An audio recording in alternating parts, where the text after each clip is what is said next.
अभक्ष पदार्थों का और अभक्ष पेय पदार्थों का प्रचार प्रसार कर रहे हैं, तो फिर लोग उसी की ओर आकर्षित। वो आदर्श थोड़ी है, वो करोड़ों का गुलाम है, वो रुपए का गुलाम है, भोगों का गुलाम। वो आदर्श थोड़ी हो सकता है। एडवर्टाइज करने वाला आदर्श होता है? आदर्श की एडवर्टाइज नहीं होती, आदर्श का प्रभाव होता है, बिना किसी एडवर्टाइज के प्रभाव। हमें आदर्श मानना, जो धर्म से चलता है उसको आदर्श हम मानते हैं, जो भगवान को भजते हैं उनको हम आदर्श मानते हैं। रुपया कमाने का अगर आदर्श देखोगे तो बहुत नीचे गिरते चले जाओगे। तो कोई घूस से रुपया कमाना है, कोई जुआ आदि के द्वारा हम माना कभी जीत गया, लेकिन जो जीत गया वो अमर पद प्राप्त कर लिया क्या?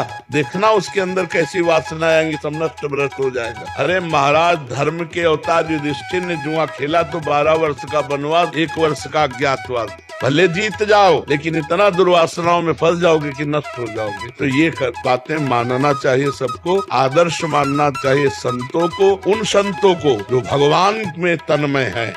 भगवान क्रिया नहीं, भाव देखते हैं। बड़ी पूजा पाठ वाली क्रिया, इसके बाद निकले घर से वही बेईमानी, वही छल कपट झूठ, कभी भगवान पूजा स्वीकार नहीं करेंगे।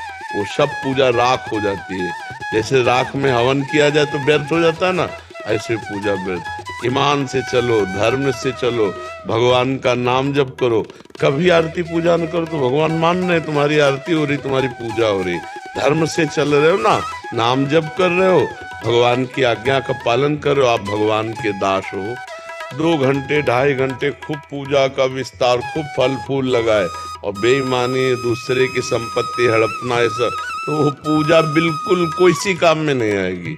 वो पूजा ऐसे समझो जैसे राख में किया हुआ हो। भगवान कपिल देव जी कहते हैं, खूब भगवान से अपनापन करके धर्म पूर्वक चले और नाम जप करे, इसी से भगवत प्राप्ति हो जाती है, इसी से भगवत प्राप्ति हो जाती है।